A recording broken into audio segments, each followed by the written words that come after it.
I found the source of exactly where all these illegals are getting put on the voter rolls, and it's going to be made public very, very soon. And I'll tell you right now where it is. And it's an organization called the Electronic Registration Information Center.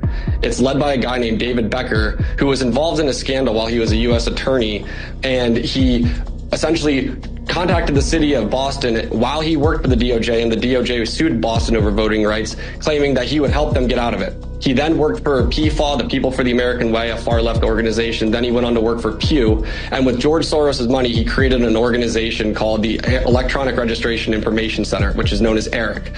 And then ERIC contracts with the states to get your DMV records, all that sensitive data that nobody else can get, that's protected under the Driver's Privacy Protection Act.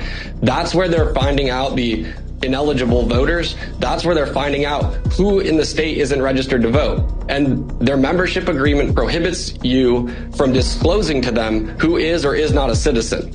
So you send all the information to people that live there.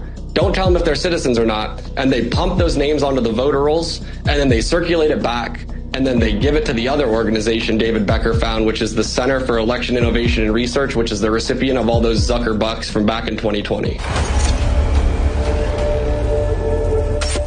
Georgia.